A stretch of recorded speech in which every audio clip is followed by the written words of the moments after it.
हरे कृष्णा. श्री उपदेशामृत हा श्रील रूप गोस्वामींनी लिहिलेला जो ग्रंथ आहे, त्यावर श्रील प्रभुपादांनी लिहिलेलं तात्पर्य आपण वाचत आहोत.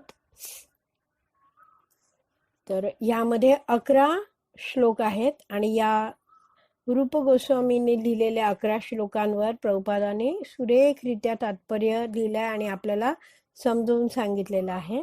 तर आपण श्रील प्रभुपादांना प्रार्थना करूया.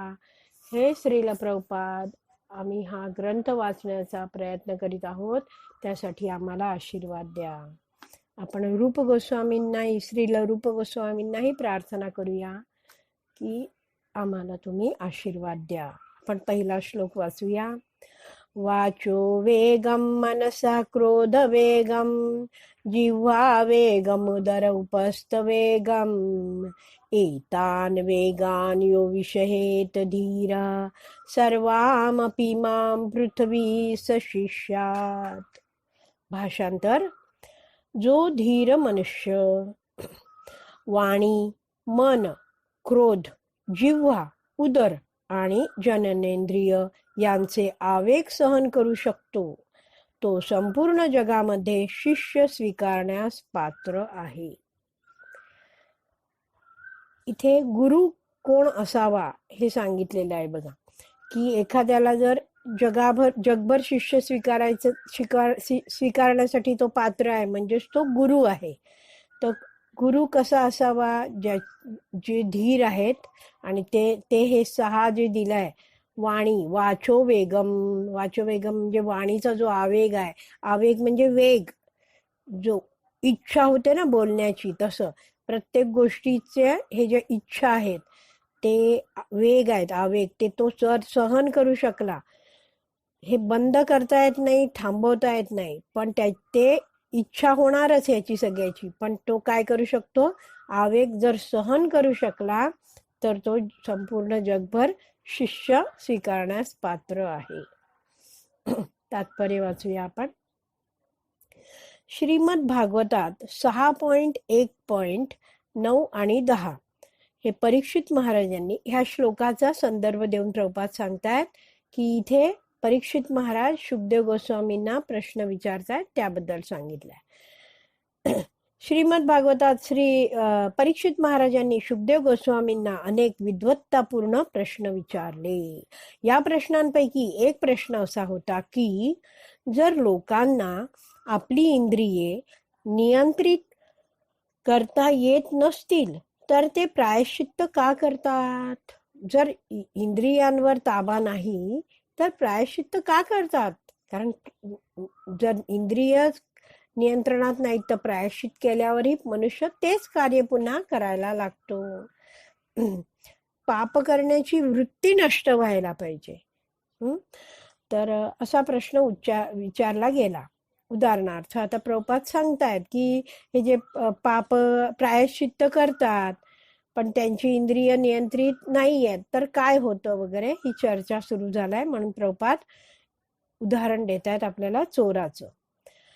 उदाहरणार्थ एखाद्या चोराला पूर्णपणे माहीत असते की चोरी केल्यास आपण पकडले जाऊ, आणि इतकंच नव्हे तर पोलिसांकडून एखादा चोर पकडला गेला आहे हे तो प्रत्यक्षात पाहतही असेल, तरीही त्याचे चोरी करणे सुरूच असते.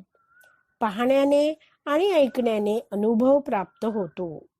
आपण डोळ्यांनी पाहतो, कानाने ऐकतो आणि आपला अनुभव घेतो.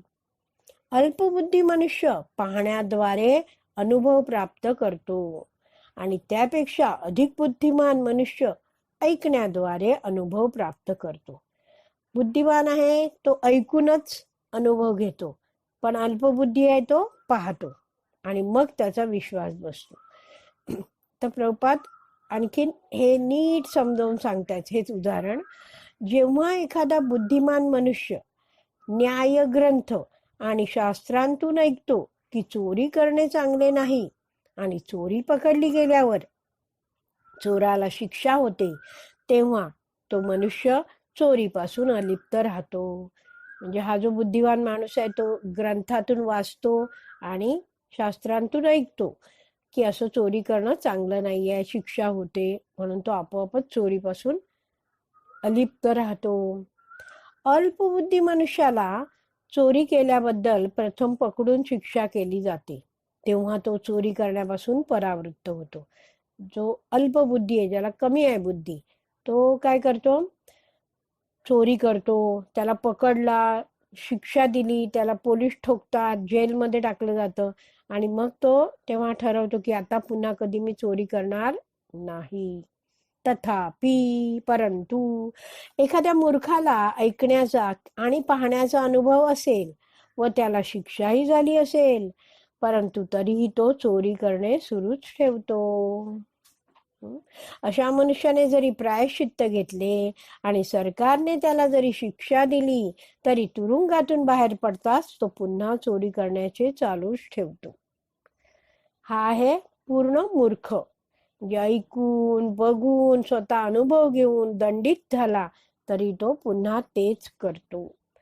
अशा तऱ्हेने हा जो प्रश्न विचारलाय त्यासाठी प्रभुपादांनी हे सांगितलंय की अशा तऱ्हेची चर्चा, की असं जर एखादा माणूस करतोय मग प्रायश्चित्ताचा काय लाभ, ही चर्चा सुरू आहे. तुरुंगवासाची शिक्षा हे जर प्रायश्चित्त मानावयाचे असेल, की 6 महिन्याची शिक्षा चोरी केली म्हणून, तर त्याला म्हटलं जातं ते त्याचं प्रायश्चित्त आहे. परंतु अशा प्रायश्चित्तापासून काय लाभ? कारण जर तो बाहेर येऊन पुन्हा चोरी करायला जातोय तो उपयोग नाही. म्हणून परीक्षित महाराज हे 2 श्लोक सांगताहेत. आपण पहिले सुरुवातीला बघितलं, श्रीमद भागवतमचा जो 6वा स्कंद आहे त्याच्या पहिले अध्यायातले हे 9 आणि 10 श्लोक आहेत. तर ते आपण वाचूया आता. परीक्षित महाराज म्हणतायत, हे प्रश्न विचारतायत. दृष्टश्रुताभ्याम यत् पापम जाननापि आत्मनो अहितं करोति भूय विवशः प्रायश्चित्तम् अथो कथम क्वचित् निवर्तते अभद्रात् क्वचित् चरति तत् पुनः प्रायश्चित्तम् अथो अपार्थं मन्ये कुंजर शौचवत्. ते प्रायश्चित्तांची तुलना हत्तीच्या स्नानाशी करतात. परीक्षित महाराज शेवटचा शब्द आहे बघा या दुसऱ्या श्लोकाचा, कुंजर शौचवत. तर हे जे प्रायश्चित आहे ते हत्तीच्या स्नानाशी आहे. तर कसं काय ते प्रभुपाद समजवतात बघा आता. हत्ती नदीमध्ये अत्यंत चांगल्या प्रकारे स्नान करतो, परंतु नदी तटावर येताच आपले संपूर्ण शरीर पुन्हा धुळीने माखून घेतो.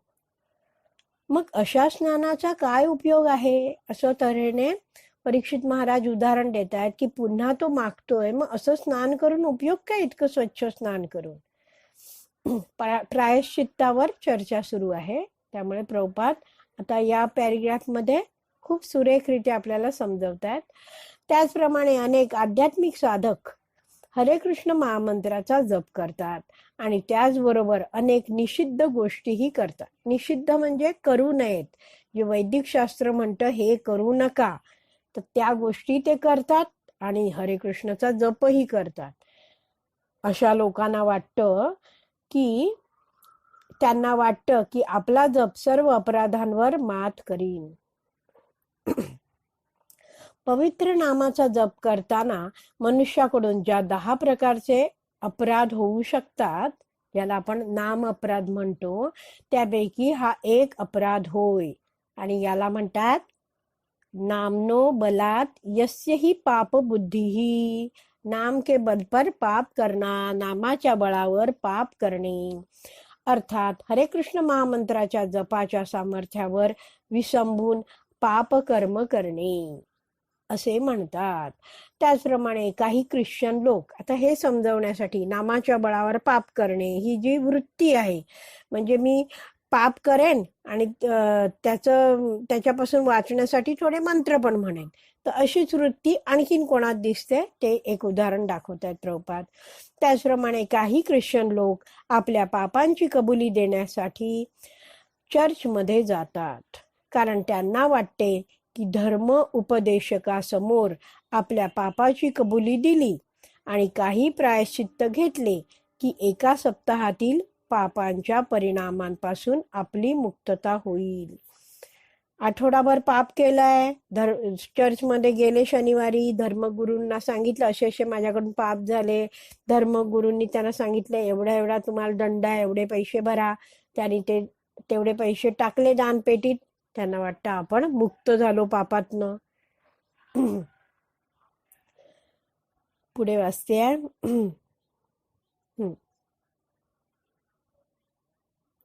शनिवार संपून रविवार उजाडताच ते पुन्हा पापकर्मे करू लागतात, कारण पुढील शनिवारी आपल्याला क्षमा केली जाईल अशी त्यांची अपेक्षा असते. अशा तऱ्हेने दर शनिवारी ते जातात, अपराधांचा पाढा वाचतात त्या धर्मगुरूंसमोर, काही दंड भरतात आणि पुन्हा रविवारपासून नवीन पाप करायला ते सामोरे जातात.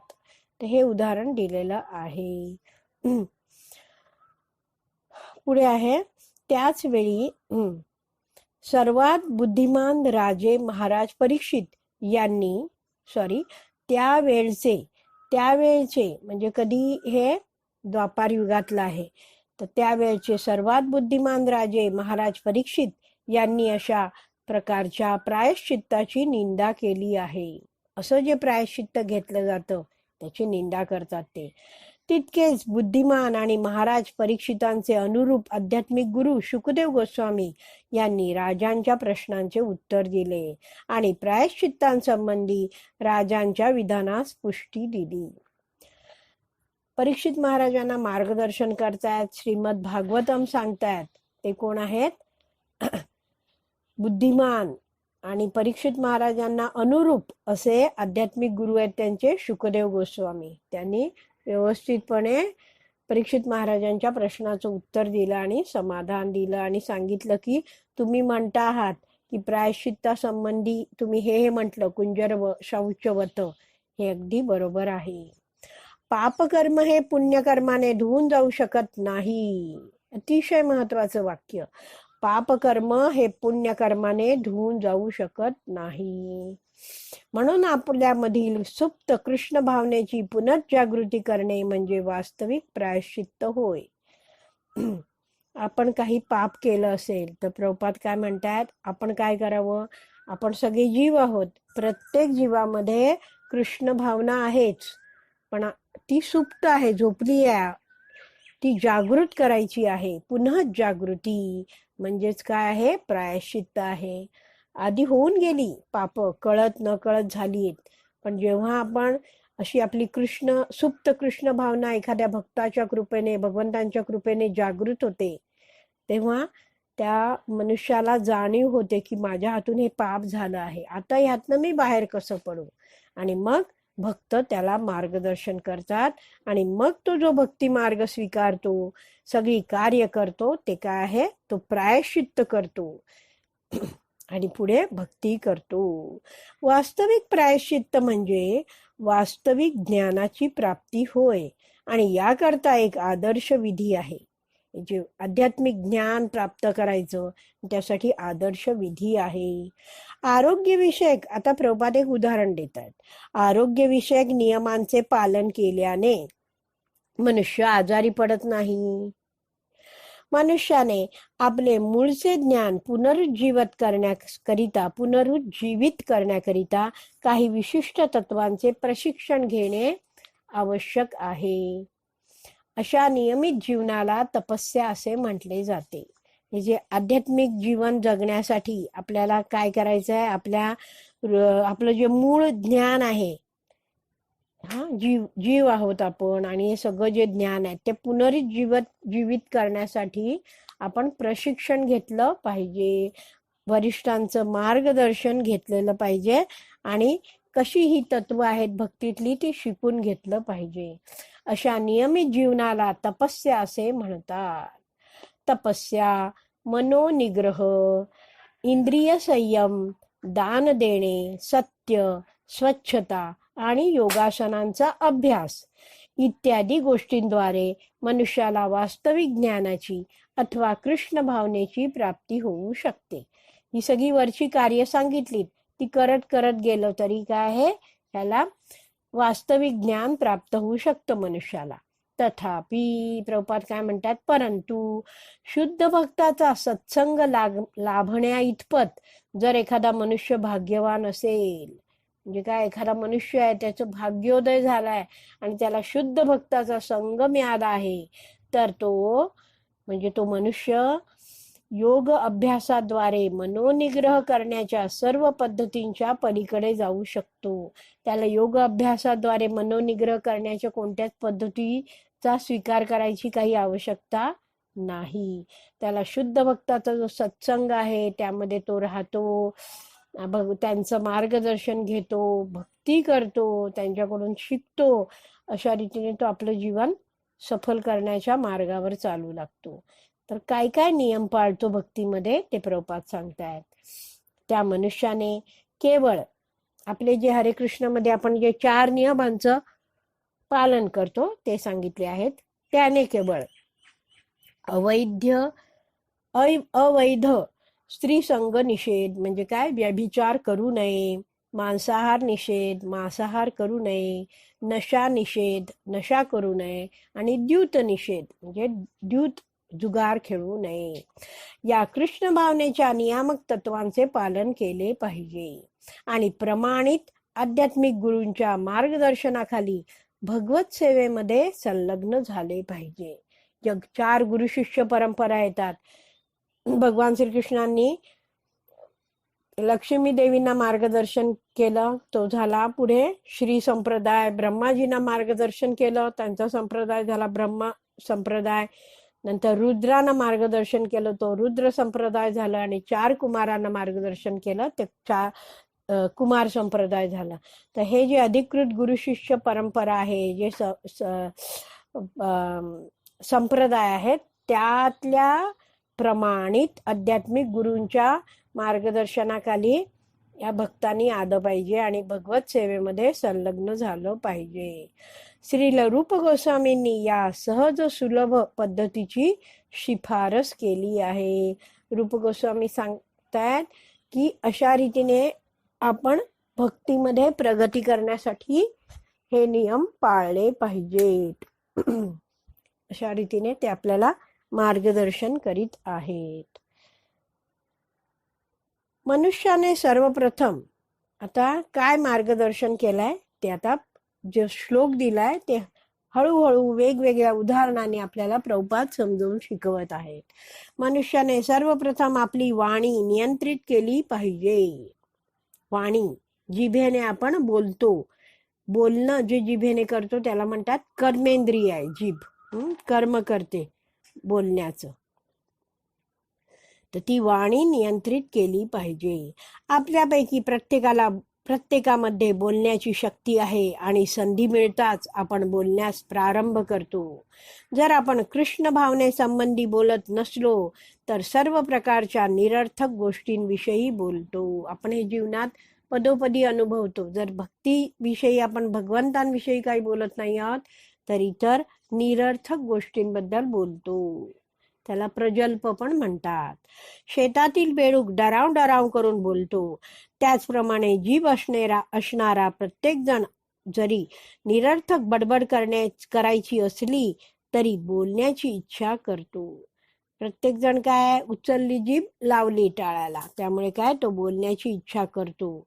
पण हा जो बेडकाचे उदाहरण देऊन प्रभुपाद समजवतात पुढे, तथापि बेडकाचे ओरडणे केवळ सापालाच निमंत्रण देत असते.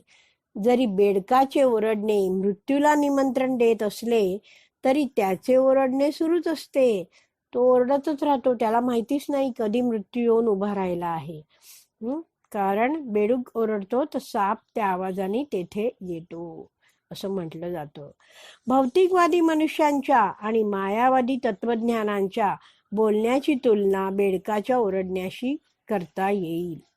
जे भौतिकवादी लोक आहेत, ज्यांना खूप सारा भोग घेण्याची इच्छा आहे, शारीरिक स्तरावर जे आहेत ते भौतिकवादी काय, ते मनुष्य. दुसरे काय सांगितलंय, जे मायावादी तत्वज्ञानी आहेत, जे ज्ञान मार्ग ज्यांनी पकडला आहे, वेदांमध्ये वेदांचा अभ्यास करतात ते, आणि म्हणतात परम सत्य हे प्रकाश आहे, ब्रह्मज्योती आहे, निराकार आहे, आणि त्यामध्ये त्यांना विलीन व्हायचं असतं.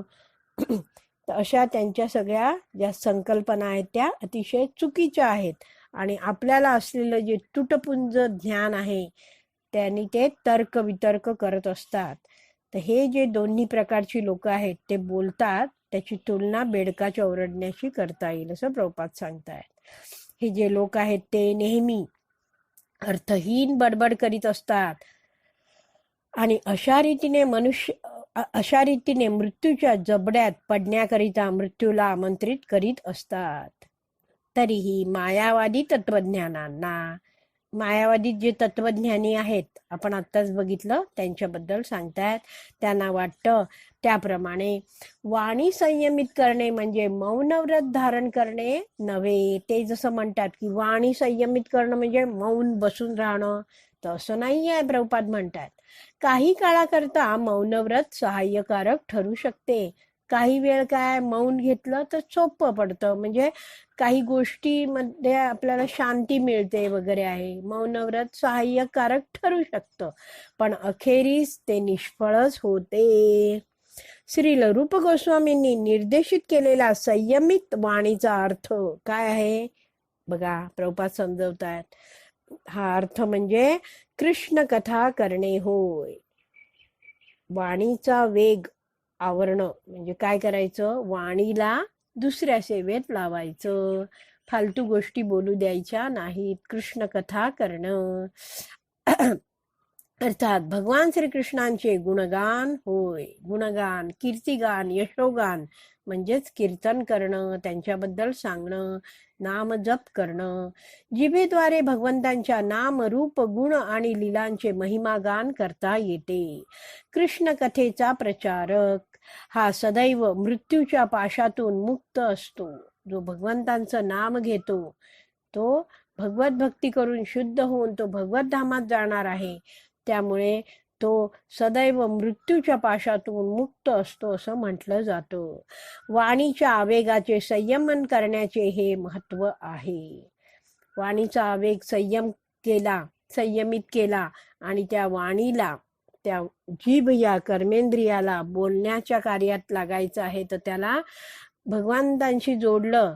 वाणी कृष्ण कथेबद्दल बोलते आहे, कृष्णाबद्दल बोलते आहे, तर त्यामुळे त्याचं जीवन सफल होणार. आणि म्हणून इथे सांगितलं आहे की वाणीच्या आवेगाचे संयमन करण्याचे हे महत्व आहे. की असं जेव्हा नाम घेत जातो मनुष्य, भक्ती करत जातो, कीर्तन करतो भगवंतांचं, तेव्हा तो मृत्यूच्या पाशातून मुक्त होतो. म्हणजे काय, अमर होणार का नाही, भक्ती करणार आणि भगवंतांकडे जाणार. पुन्हा जन्म मृत्यू जरा व्याधीच्या चक्रात पडायला त्याला लागणार नाही. मनुष्य जेव्हा श्रीकृष्णांच्या चरण कमलांवर आपले मन स्थिर करू शकतो, आता पहिलं झालं वाचो वेगम, आता मनसा वेगम, त्याबद्दल मन स्थिर करू शकतो. काय, मनुष्य जेव्हा श्रीकृष्णांच्या चरण कमलांवर आपलं मन स्थिर करू शकतो, तेव्हा मनोवेग अर्थात मनाची चंचलता किंवा अस्वस्थता नियंत्रित होते. मन आपलं कसं असतं, चंचल असतं, पण ते कुठे स्थिर करावं म्हटलं आहे, भगवंतांच्या चरण कमलावर स्थिर केलं तर ती जी अस्थिरता आहे ती नियंत्रित होते. चैतन्य चरितामृत मध्यलीला 22.31 मध्ये म्हटले आहे की कृष्ण सूर्य सम माया हय अंधकार, यहाँ कृष्ण तहा नाही मायार अधिकार. कृष्ण सूर्य समान आहेत आणि माया अंधकाराप्रमाणे आहे. ज्याप्रमाणे सूर्याच्या उपस्थितीत अंधकाराचा प्रश्नच उद्भवत नाही, त्याचप्रमाणे मनात जर श्रीकृष्णांची उपस्थिती असेल तर मायेच्या प्रभावामुळे मन प्रक्षुब्ध होण्याचा प्रश्नच नसतो. जर मनात श्रीकृष्णांची उपस्थिती आहे तर मनामध्ये विचार पण भगवंतांविषयीच येणार, चिंतन स्मरण भगवंतांविषयी, कृष्ण भावना भावित राहणार आणि इच्छाही काय भगवंतांविषयीच करणार तो सगळ्या कार्यांची. त्यामुळे मग त्याचं मन प्रक्षुब्ध विचलित होण्याचा प्रश्नच नसतो. सर्व भौतिक विचारांकडे दुर्लक्ष करण्याची योग्य पद्धती ही सहाय्यकारक ठरू शकत नाही. ही जी योगामधली पद्धती आहे की सगळे विचार बंद करा, हे आपण करू शकत नाही असं म्हणतात. मनात शून्यत्व निर्माण करण्याचा प्रयत्न कृत्रिम आहे. मनात शून्य इच्छा करणं हे प्रयत्न आहे कृत्रिम आहे. मन शून्य स्थितीत राहूच शकत नाही. म्हटलं जातं की शून्य इच्छा करू नका, पण मनात काही इच्छा करू नका, ही इच्छा सतत करावी लागते मनात हे कार्य करताना. त्यामुळे ते म्हटलंय की ही कृत्रिम आहे. हे मनात शून्यत्व निर्माण करणं हा प्रयत्न कृत्रिम आहे. मन शून्य स्थितीत राहूच शकत नाही. तथापि मनुष्याने जर कृष्ण चिंतन आणि श्रीकृष्णांची सेवा उत्तम रीतीने कशी करावी याचे सदैव चिंतन केले तर त्याचे मन स्वाभाविकपणेच संयमित होते. तर मनाला संयमित करण्यासाठी प्रभुपाद उपाय देत आहेत इथे की त्यांनी काय करावं, कृष्ण चिंतन करावं, श्रीकृष्णांची सेवा उत्तम रीतीने कशी करावी याविषयी सदैव चिंतन करावं. मनाचे 3 कार्य आहेत मनाची, थिंकिंग, फिलिंग, विलिंग. चिंतन करतं मन, भावना आहेत मनाला, आणि विलिंग म्हणजे इच्छा आहे. तर चिंतन भगवंतांचं, अविरत हरीचे मनात चिंतन, नंतर कृष्ण भावना भावित होणं, आणि आणखीन भगवंतांची कशी मी सेवा करू, भगवंतांविषयी मी आणखीन काय वाचू, अशा रीतीने इच्छा करणं. असं जर केलं मनात सगळं, तर मन स्वाभाविकपणे संयमित होते. तर वाचो वेगम आपण जाणून घेतलं, मनसा जाणून घेतलं. पुढचं आहे क्रोध वेगम. याचप्रमाणे क्रोधाचेही नियंत्रण करता येते. आपण क्रोध पूर्णपणे नष्ट करू शकत नाही. पण भगवंतांची किंवा भगवत भक्तांची निंदा करणाऱ्यांवर जर आपण क्रोधित झालो तर कृष्ण भावनेत आपण क्रोधाचे नियंत्रण करतो. क्रोध काय आपण थांबवू शकत नाही, पण त्याचा यथायोग्य उपयोग केला पाहिजे. तो कुठे करायचा? जर कोणी भगवंतांची किंवा भगवत भक्तांची निंदा केली तर आपण क्रोधित झालो, तर तेव्हा जेव्हा आपण क्रोधित होतो तेव्हा त्याला म्हटलं जातं कृष्ण भावनेत आपण क्रोधाचं नियंत्रण करतो. आता प्रभुपाद सुरेख एक लीला सांगतायत आणि त्यावरून आपल्याला समजवतायत की हे क्रोध कुठे वापरायचा ते. नित्यानंद प्रभूंची निंदा करणाऱ्या आणि त्यांना मारहाण करणाऱ्या जगाई व मधाई नावाच्या दुष्ट बंधूंवर श्री चैतन्य महाप्रभू क्रुद्ध झाले. जगाई मधाईची लीला आपल्या सगळ्यांनाच माहिती आहे, त्याबद्दल प्रभुपाद सांगतायत. श्री चैतन्य महाप्रभू आपल्या शिक्षाष्टकम मध्ये लिहितात, तृणादपि शुनीचेन तरोरपि सहिष्णुना. मनुष्याने तृणापेक्षाही नम्र आणि वृक्षापेक्षाही सहनशील झाले पाहिजे. तर असा उपदेश केलेला आहे की तुम्ही असे नम्र आणि सहनशील व्हावे. तर यावर कोणी विचारेल, चैतन्य महाप्रभूंनी तर हा उपदेश दिलाय, तर प्रभुपाद सांगतायत यावर कोणी विचारेल की महाप्रभूंनी क्रोध का प्रदर्शित केला, जगाई मधाईवर ते का रागावले, असं कोणी विचारेल. तर प्रभुपाद पुढे सांगतायत, मुद्दा असा आहे की मनुष्याने स्वतःचे होणारे सर्व प्रकारचे अपमान सहन करण्यास तयार असले पाहिजे. आता हे जे शिकवण दिली आहे, तृणादपि शुनीचेन तरोरपि सहिष्णुना, ही स्वतःला लागू होते मनुष्याला. म्हणून इथे सांगितलं की स्वतःचे होणारे सर्व अपमान सहन करण्यास तयार असले पाहिजे. परंतु जेव्हा श्रीकृष्णांची किंवा विशुद्ध कृष्ण भक्तांची निंदा केली जाते तेव्हा जो खरा भक्त असतो तो क्रोधित होतो व अपराध्यांवर अग्निप्रमाणे तुटून पडतो. क्रोध पूर्णपणे नष्ट करणे शक्य नाही, परंतु त्याचा योग्य रीतीने उपयोग करता येतो. अशा तऱ्हेने प्रभुपाद समजवतात आणि पुढे 2 उदाहरण देत आहेत. हनुमानाने क्रोधित होऊन लंका दहन केले, परंतु तरीही श्रीरामांचा महान भक्त म्हणून हनुमानांची पूजा केली जाते. याचाच अर्थ असा की हनुमंताने योग्य रीतीने क्रोधाचा उपयोग केला. या बाबतीत अर्जुनाचेही उदाहरण देता येते. अर्जुनाला युद्ध करण्याची इच्छा नव्हती, परंतु श्रीकृष्णांनी त्याचा क्रोध उत्तेजित केला. ते म्हणाले, तुला युद्ध केलेच पाहिजे. अर्जुन समोरच्या सैन्यामध्ये आपलेच नातेवाईक बघून एकदम त्याला मनाची अवस्था त्याची खूप खराब झाली होती, डिस्टर्ब झाला होता तो. त्यावेळी त्यांनी सांगितलं, भगवंता मला इच्छाच नाही आहे युद्ध करायची. त्या भगवंतांनी समजून सांगितलं की सगळे समोर आहेत ते अधर्मी लोक आहेत, आणि खूप सारं समजवताना अख्खी भगवद्गीतेचं ज्ञान दिलं. आणि तेव्हा भगवंत म्हटले, तुला युद्ध केलंच पाहिजे. आणि युद्ध करताना आपण काही मिळमिळीपणे युद्ध करू शकत नाही. युद्ध करण्यासाठी मनुष्यामध्ये जोश हवा. त्यामुळे एक समोरच्या लोकांनी केलेलं कार्य आहे ते कसं चुकीचं आहे आणि त्यांना मला आता दंडित करायचं आहे, या आवेशातच युद्ध करू शकतो. म्हणून प्रभुपाद इथे लिहितायत, क्रोधाशिवाय युद्ध करणे शक्य नाही. आणि मग तो अर्जुनाला समजला आणि मग भगवंतांनी सांगितल्याप्रमाणे त्याने युद्ध केलं. तरीही आता पुढे सांगितलंय, क्रोधाशिवाय युद्ध करणे शक्य नाही. तरीही क्रोध जेव्हा भगवत सेवेत नियुक्त केला जातो तेव्हा तो नियंत्रित करता येतो. ते एक तर आपल्याला कळलं की क्रोधाशिवाय युद्ध करणे शक्य नाही, म्हणून त्यांनी काय केलं, समोरच्यांवर क्रोधित होऊन युद्ध केलं.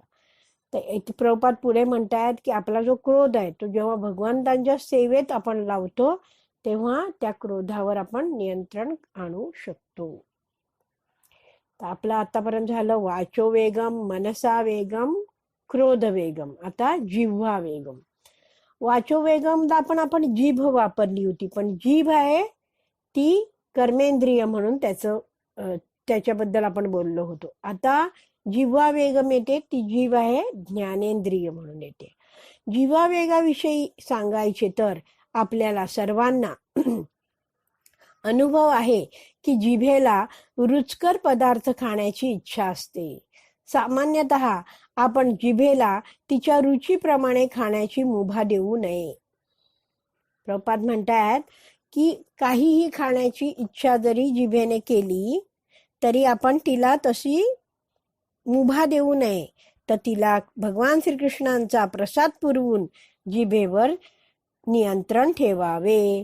श्रीकृष्ण जेव्हा प्रसाद देतील तेव्हाच आपण प्रसाद ग्रहण करू, अशी भक्ताची मनोवृत्ती असते. काय म्हणतात बघा, श्रीकृष्ण जेव्हा मला प्रसाद देतील तेव्हाच आपण प्रसाद ग्रहण करू, अशी भक्ताची मनोवृत्ती आहे. जिव्हा वेग नियंत्रित करण्याचा हाच मार्ग आहे. जिभेचा जो आवेग आहे तो जर कोणाला नियंत्रित करायचा असेल तर त्यासाठी हा प्रभुपाद उपाय देत आहेत. मनुष्याने केवळ ठराविक वेळी प्रसाद घ्यावा आणि जिभेची अथवा उदराची इच्छापूर्ती करण्यासाठी उपहारगृहात अथवा मिठाईच्या दुकानात खाऊ नये. केवळ जीभ सांगते हे खावं ते खावं म्हणून त्याची इच्छा पूर्ण करण्यासाठी, किंवा मला पोटात खूप सारं अन्न घालायचं आहे अशी पोटाची इच्छा असते, आणखीन पाहिजे, त्या इच्छा पूर्ण करण्यासाठी आपण हॉटेलमध्ये जाणं, मिठाईच्या दुकानात जाऊन खाणं हे योग्य नाही. आपण जर केवळ प्रसादच ग्रहण करण्याच्या तत्वाशी दृढ राहिलो तर जिभेचे आवेग संयमित करता येतात. प्रभुपाद अतिशय सोपे उदाहरण देऊन आपल्याला समजवतात की असं करा म्हणजे तुम्ही तुमची जिभेची जी आवेग आहे तो आवरू शकाल. आता पुढे वाचो वेगम झालं. वाचो वेगम, मनसा क्रोध वेगम, जिव्हा वेगम. उदरबद्दल पण थोडंसं इथे सांगितलं वरतीच की पोटाच्या साठी काय, उदराची इच्छापूर्तीसाठी हॉटेलमध्ये जाऊन खाऊ नये म्हणून. आता उपस्थ म्हणजे जननेंद्रिय, त्याच्याबद्दल प्रभुपाद सांगतायत. त्याचप्रमाणे जननेंद्रियांच्या आणि कामवासनांच्या आवेगांचा अनावश्यक उपयोग टाळल्यास ते संयमित करता येतात. अनावश्यक उपयोग टाळणे म्हणजे काय ते प्रभुपाद आता समजवतात पुढे. कृष्ण भावनाभावित संतती उत्पन्न करण्याकरिताच जननेंद्रियांचा उपयोग करावा, अन्यथा त्यांचा उपयोग टाळावा. जननेंद्रियांच्या संतोषाकरिता नव्हे तर कृष्ण भावनाभावित संतती निर्माण करिता कृष्ण भावना आंदोलन विवाहाला उत्तेजना देते. कृष्ण भावनेमध्ये विवाहाला जे उत्तेजन दिलं जातं त्यामध्ये इंद्रिय तृप्ती हा विषय नाहीये, त्यामध्ये आहे कृष्ण भावनाभावित संतती निर्माण करणं. आता प्रभुपाद म्हणतायत की असे जे इस्कॉनमध्ये आंतरराष्ट्रीय कृष्ण भावनामृत संघामध्ये जे भक्त विवाह करतात आणि त्यांचं ध्येय काय आहे, कृष्ण भावनाभावित संतती मुलं जन्माला घालणं. आणि अशी जी मुलं जन्माला येतात त्यांना चांगले भक्त बनण्यासाठी माता पिता तर मार्गदर्शन करतातच, पण त्यांना जाण्यासाठी गुरुकुल पण आहे शिकण्यासाठी. तर प्रभुपादांनी हा ग्रंथ कधी लिहिलाय, 75 साली. तर 75 साली जे गुरुकुल होते त्यांची इथे प्रभुपाद नावं देत आहेत. तर ते वाचूया आपण. प्रभुपाद म्हणतात, मुले जरा मोठी झाली, कोणाची या भक्तांची मुले जरा मोठी झाली की त्यांना लगेच डलास टेक्सास येथील आमच्या गुरुकुलात पाठवले जाते. आता भारतामध्येही खूप सारी गुरुकुलं आहेत जे हरे कृष्णाचे भक्तांद्वारे ती चालवली जातात आणि त्यामध्ये मुलांना भौतिक आणि आध्यात्मिक दोन्ही ज्ञान दिलं जातं. म्हणजे त्यांना शालेय शिक्षण पण दिलं जातं आणि त्याचबरोबर आदर्श भक्त कसं बनावं हे सगळं शिक्षण दिलं जातं. पूर्वीची जशी गुरुकुल असायची तशीच ती पद्धत आहे. तिथेच मुलांना राहण्याची वगैरे सोय असते. त्या ठिकाणी त्या मुलांना पूर्णपणे कृष्ण भावना भावित भक्त होण्यासाठी प्रशिक्षण दिले जाते. अशा अनेक कृष्ण भावना भावित बालकांची आवश्यकता आहे. प्रभुपाद म्हणतात की अशी मुलं हवीत, कारण आजची छोटी मुलं उद्याची तरुण पिढी आहे. आणि जो कृष्ण भावना भावित संतती उत्पन्न करण्यास पात्र आहे त्याला आपल्या जननेंद्रियांचा उपयोग करण्याची अनुमती आहे. अशा रीतीने विवाहाचा उद्देश कृष्ण भावना भावित संतती उत्पन्न करण्यासाठी आहे हे प्रभुपाद सांगतात. आणि जेव्हा मनुष्य कृष्ण भावना भावित संयम साधनेत प्रवीण होतो तेव्हा तो प्रमाणित आध्यात्मिक गुरु होण्यास पात्र होतो. जो आपण आता अख्खा श्लोक बघितला, श्लोकाचं सगळं आपण वाचलं. वाचो वेगम मनसा क्रोध वेगम, जिभेचा वेग उपस्थ उदर वेगम. आणि असा मनुष्य आहे जो आहे, श्लोकाच्या भाषांतरात वाचलं होतं की असा धीर मनुष्य आहे जो असे सगळे आवेग संयमित करू शकतो, तो संपूर्ण जगामध्ये शिष्य स्वीकारण्यासाठी पात्र आहे. तेच प्रभुपाद या ओळीत लिहित आहेत की जेव्हा मनुष्य कृष्ण भावना भावित संयम साधनेमध्ये प्रवीण होतो, म्हणजे हे सगळे प्रभुपादांनी उदाहरणं दिलीत त्यानुसार तो आपलं जीवन संयमित करतो, आपले हे जे वेग नियंत्रित करण्याचा प्रयत्न करतो आणि त्यात तो प्रवीण होतो, हळूहळू हुशार होतो, कुशल होतो आणि त्याची सगळं तो गोस्वामी बनतो. त्याची इंद्रियांवर त्याचा पूर्ण ताबा आहे, नियंत्रण आहे. तेव्हा तो प्रमाणित आध्यात्मिक गुरु होण्यास पात्र होतो. तर अशा तऱ्हेने आपण श्लोक क्रमांक 1 ची पहिली 7 पानं वाचली आहेत. तर पहिला जो श्लोक सुरू झाला तिथे माझं पहिलं पान आहे आणि आता मी 7व्या पानावर थांबले आहे. तर पुढच्या भागामध्ये आपण उरलेला हा श्लोक पूर्ण करूया. तर आपण विराम देऊया. श्रील रूप गोस्वामी की जय, श्रील प्रभुपाद की जय. हरी बोल.